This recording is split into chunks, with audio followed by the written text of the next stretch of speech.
sometimes the heat even affects me. It just occurred to me that I have sent a very complicated message already out to the members of this congregation. And I do not want anybody leaving the service this morning and sharing the word that Ted thinks that his words are more important than John's words. So we're going to cut John's, but not Ted's. No comment on the truth of what don't want the story.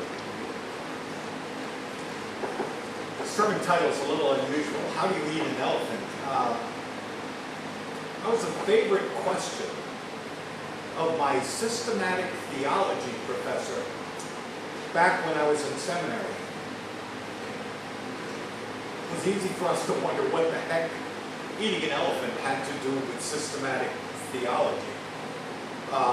Most of our initial answers to his question when he asked it in class was, why the heck would you want to eat an elephant anyway?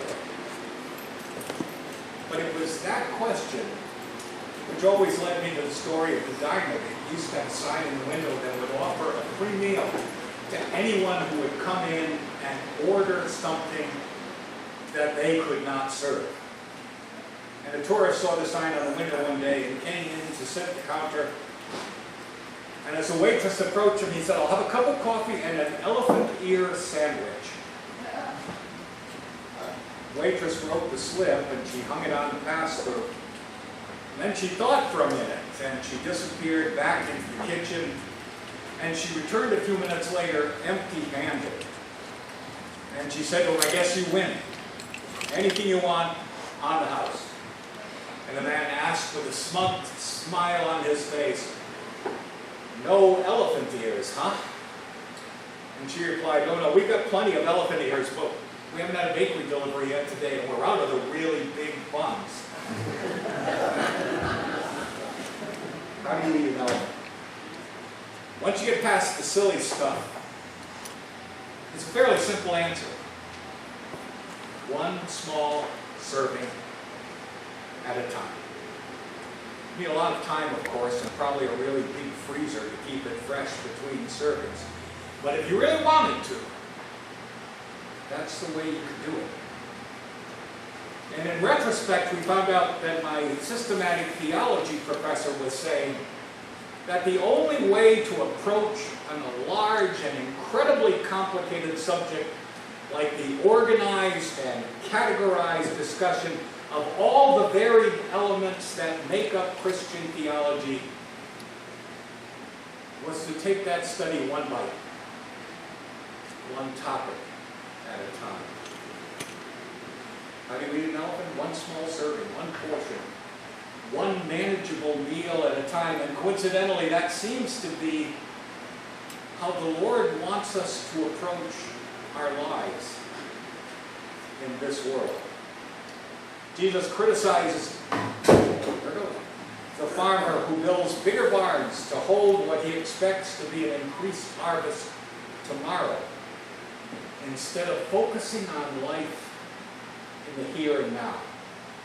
He tells his followers to consider the birds of the air and the flowers of the field, and not so much worry about the things in life over which they have no control, but focus instead on the lives over which they do have some control. I had a personal lesson in that reality just recently. When I stood here a few weeks ago, we had just had that terrible motorcycle accident in Randolph, and I spent some time during prayer time talking about it, because I am, at least in part at heart, a North Country person, and I know how such things affect life in the North Country. And the Lord led me to share some real concerns about the accident. When I arrived home that day, I found out that one of the victims was a young woman that I had known since she was 10 years old. My older daughter's best friend through the years of middle school and high school and college, and some really difficult experience for both of them in the years in between. And I attended some of the gatherings, and her father finally pulled me aside to say that the family was going to have their service at the cemetery in Norwich, and I had to do it. Not anything special on my part, except he said that he wanted the person doing the service to be somebody he knew her, and loved her. One of the most difficult services I've ever done. I mention it only that during that service I had to confess to the family and friends gathered that she and I had really not spoken in the last 5 years. No real reason, except that life seemed to get in the way. And of course, there would always be time to catch up. Now, as I stood there, I could only share that fact with her family and friends and say to her spirit, which I knew was with us all, I love you, I always have, I always will, and I'm sorry I didn't say it sooner. The reality of that experience reminded me that living in this world involves a series of simple, small choices that we make each and every day about how we are going to live our lives, how we are going to respond to the call of God upon them. And I would suggest that the Lord would like us to spend some more time focusing on living each and every day in the moment in response to His call, His word, and His will, than worrying about the busyness of life. We get so involved dealing with the busyness of life that great experiences, golden opportunities, unbelievable and exhilarating moments can simply slide by without us noticing. And the truth we often fail to understand is that those great experiences, golden opportunities, unbelievable and exhilarating moments in life can be found so often in the ordinary day-to-day experiences we encounter. Sunrise over the lake, quiet evening on the shore. It's too easy to keep, it's not so easy to keep our focus. It's too easy to get distracted. God speaks to us every day. I know that to be a fact. He sometimes whispers to us, he sometimes talks to us, he sometimes shouts at us, but so often we don't hear. Why?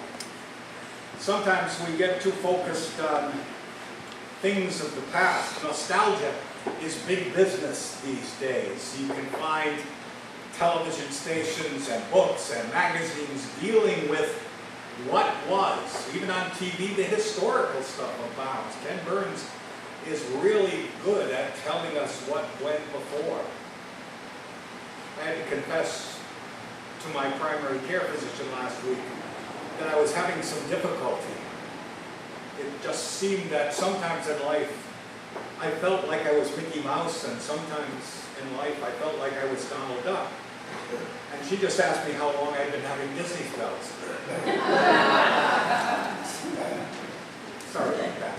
But I just had to get one in. I don't know if I'll have another chance.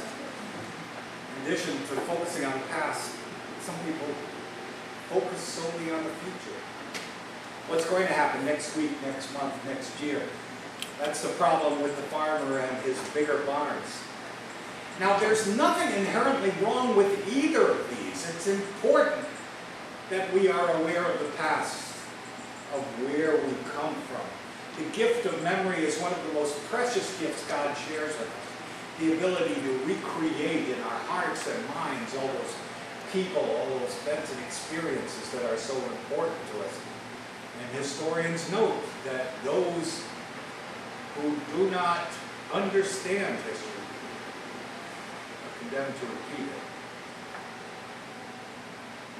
Same thing with looking forward. If we get so focused on looking forward. We lose our sense of the present. I had a friend in seminary who spent almost 2 entire years going chronologically through the book of Revelation, seeking to determine when the various events prophesied would happen. Things never quite worked out according to his calculations, but of course, the Lord himself told his followers that it is not for us to know the times and seasons which the Father has fixed by his own authority. That's his job. Ours is to live in the present. Some of you who know me well will recognize that I did pick 2 passages of Scripture that are among my favorites for this morning. Each in a slightly different way talks about what I'm trying to talk about God's will for our lives and our world and how that gets communicated to us. Most of you know the story of the contest between Elijah and the prophets of Baal on Mount Carmel. Jezebel, the queen of Israel, was a big backer of Canaanite religion, and she had the prophets of that religion challenge Elijah to a contest. Each would come to the mountain with a sacrifice. Each would build an altar and pray that his God would consume the sacrifice laid upon it.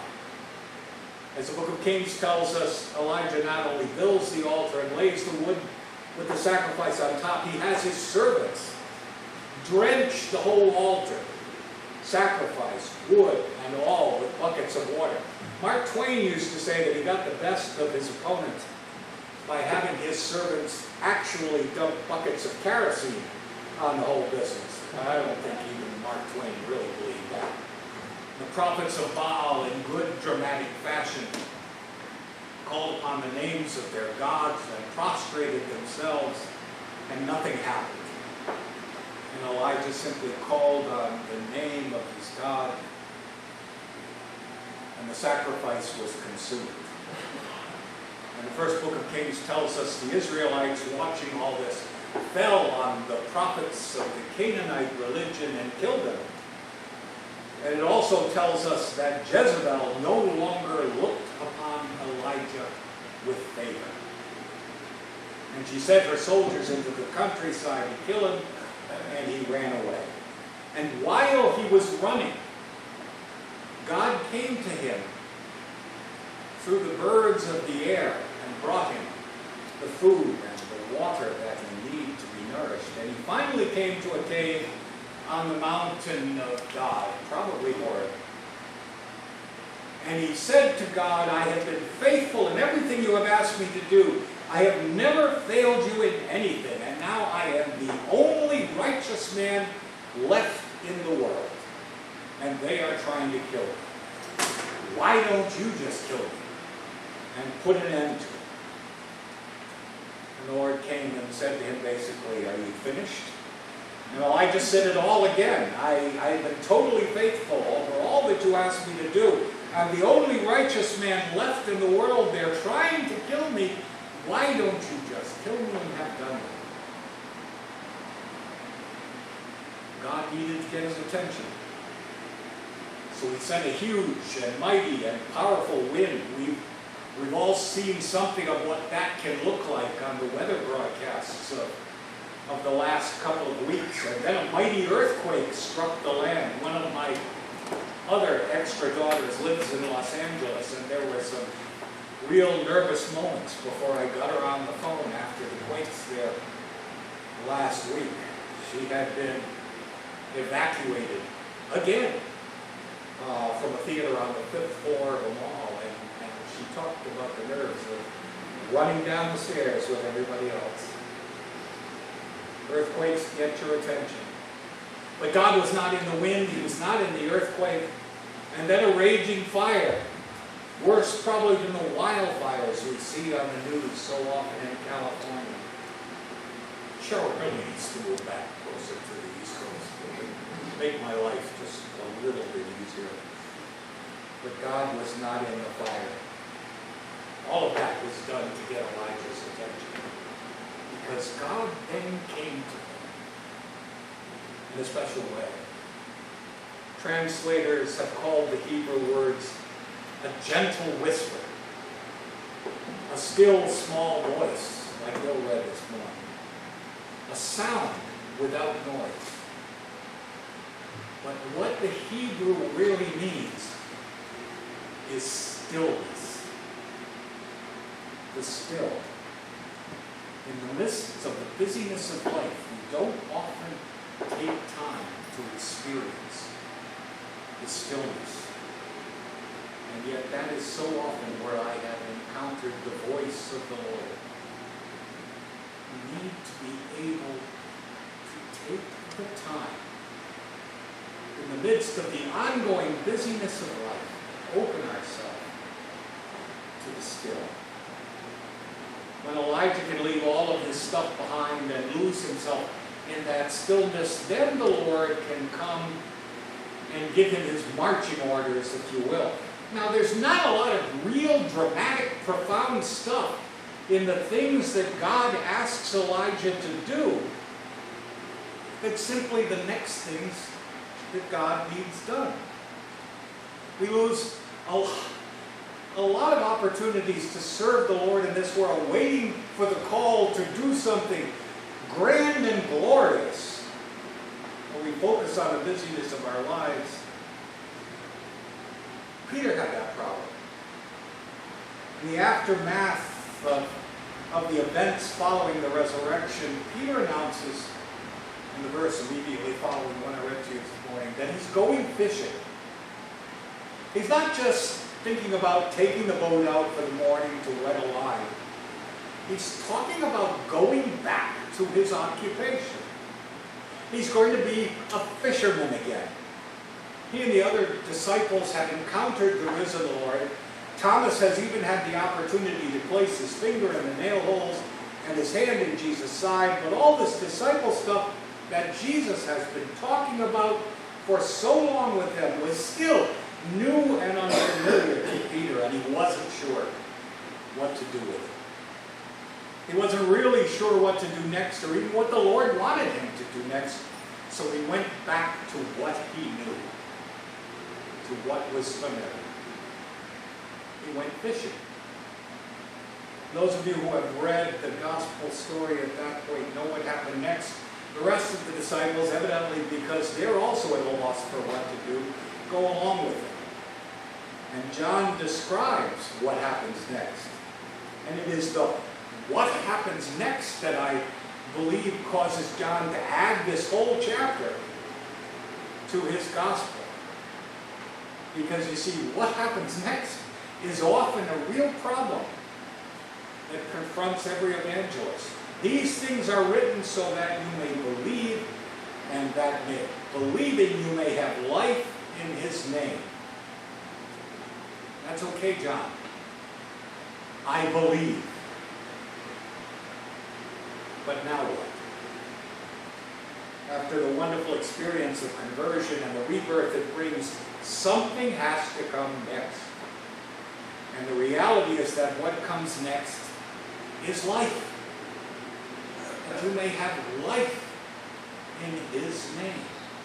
Simple, everyday life. Just as it was, but different. So here's Peter, who in the absence of anything else to do, has decided to go back to what he knows. And the problem is that once he gets back to Galilee and gets the old boat out of dry dock and checks and mends the nets and heads out into the lake, they don't catch anything. Fishing can be good therapy. But when the fish aren't biting, you just have a lot of time to think. And I suspect Peter's thinking. Peter was the first disciple at the empty tomb. But when Jesus comes to the locked room to meet with them, and I mean especially with Thomas, he's not even mentioned. I can see him hanging in the back, in the rear of the group, crowding around, hoping not to be noticed because he still remembers his denial in the garden of the high priest.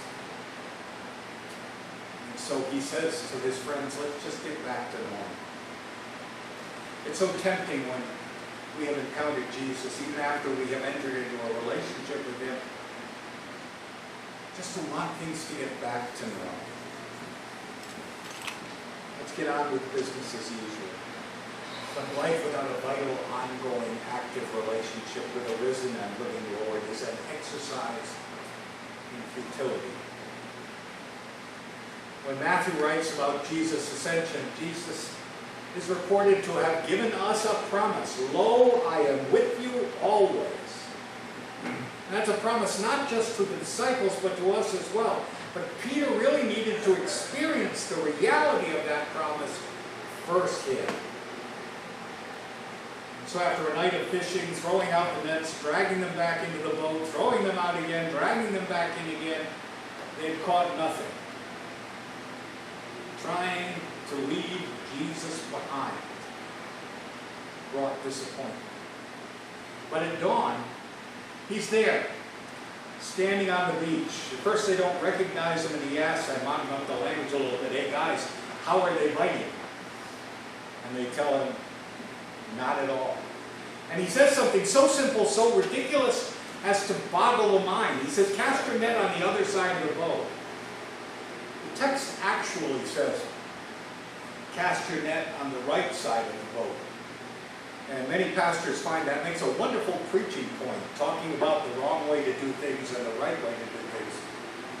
But the reality is what Jesus is actually telling them to do is simply to do their job, but to do it in a way that's different from the way they always did it. It's common practice to fish off the left, the port side of the boat. That's the way boats were set up back then. Jesus tells them they're still going to do exactly what they've been doing. Just do it on the other side. And they follow his advice and they toss the nets on the opposite side and they can't haul them in because of so many fish. And the disciple whom Jesus loved, whom most people believe is John, tells Peter what Peter already knows. It's the Lord. And when Peter and the disciples get to shore, he's already got the fire going and the fish on it, and he's making breakfast. He's prepared to satisfy their physical hunger, but there is more. Jesus has a new command to offer all of them. If I am the good shepherd, says the Lord, then you, Peter, you, John, all of you, need to be about the business of feeding my sheep. You've been fishermen, but how I really want and expect you to be fishers of men. You may have wanted things to get back to normal, but now normal means caring for each other and caring for all those others that I have entrusted into your people. It's important to believe. It's important to accept Jesus Christ as our Lord and Savior. But things can't end there. He ends chapter 20 by saying, through believing, you may have life in his name. Life. That is what being in a relationship with the Lord is all about. Life. Living each day in him, with him, for him. Jesus wants people to know that life is not something that is back there in the past, not something that is out there at some vague moment in the future, but here and now, today, in the richness and beauty and challenge of each and every day. One of the things we members of the clergy have to constantly remember is that there's no such thing as a lame duck pastor, a pastor, as I have found out in the wonderful, relaxing, not often, days of retirement. About 6 months before I was leaving active duty, I was being transferred from the cavalry to the air defense artillery at Fort Bliss, and my last day of the regiment was going to end at 4:30 in the afternoon, and at 2:30, my NCOIC knocked on my door and said, we have a trooper out here and you have to talk to him. The story's too long to go into. They didn't want to refer him to his designated unit chaplain because they were afraid he wouldn't be able to help. They wanted him to see me because, to use their words, they thought I could help them. Nothing grand or glorious, no great shakes to me. I just had the ability sometimes on active duty to get things done. Didn't matter that I was going to be done in 2 hours. They just wanted me to see this young man, and as it happened, I was able to help him get out of a difficult situation that he found himself in. The only point to that story is that serving the Lord is always a present tense occupation. Ministry is where you find it. And where you find it is in the here and now. And since we are part of the Free Church tradition and accept the doctrine of the priesthood of all believers, that's a true statement for each and every one of us. After our personal encounter with Jesus Christ, nothing can be the same. Life simply can't get back to normal. The disciples may go back to the same places, but they are not the same people. Their experience with the Lord has changed them, even as at our best it changes us. We do appreciate the past that has brought us to where we are. We look forward to the future with new assurance, new hope.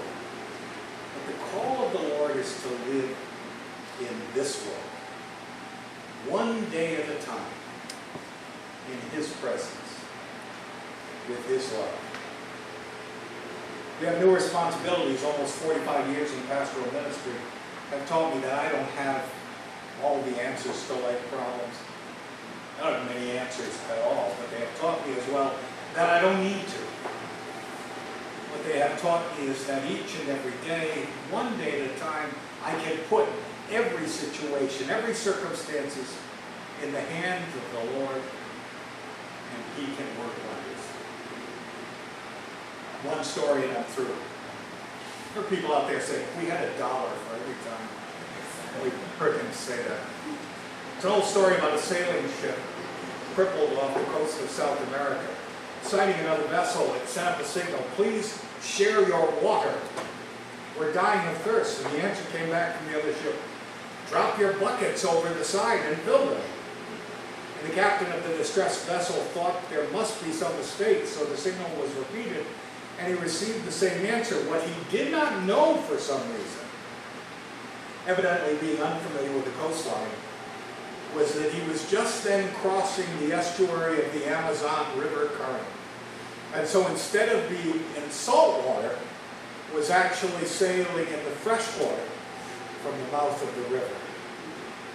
Wherever we are, right now, this moment, in whatever season we are living, Jesus calls for us to drop our nets on His side of the boat, to receive His blessing, to receive His word, to receive His presence. God has loved each and every one of us into being. And He has blessed us by surrounding us with people to love and be loved by. And He has called on us to care for each and every one of them. It's a hard lesson to learn sometimes. I had to learn it over again, not that long ago. So, as an aside, make the call. Send a card. Offer the text, the email. Don't lose touch with those whom the Lord has shared with you to love. That's an important part of being in His family of faith. But in the stillness, on the shores of the lake, in the midst of the busyness of life, open yourself to the opportunities, challenges, resources, and wonder that God seeks to share with us today and every day. If we can do that, if we can love in the moment, if we can hear and respond to His call, then we can discover the wonder and the excitement of the day as it unfolds before us. We'll open the service this morning. The Lord has a sense of humor I sometimes am amazed by. didn't know what was happening in the early part of the service today, but Bill opened with the words that I'm closing with, which makes a nice divine inclusio, if you will. This is the day which the Lord has made. Let us rejoice and be glad. And as Carl Malden said to Pollyanna and all her friends, go out, enjoy the day, and give a little thought to the one who's bringing it to you. How do you eat an elephant? One bite at a time. How do we live as the people of God in this world? One word, one task, one act of love at a time. And that's an exciting way to live. Let's pray. Oh God, we are grateful for your grace and your mercy. We are grateful for the ways in which you speak to us. We are grateful for the love which surrounds us and the challenges which lay before us. Keep us each day, help us each day to live in your love. For we ask it in Jesus' name. Amen. Our closing hymn for the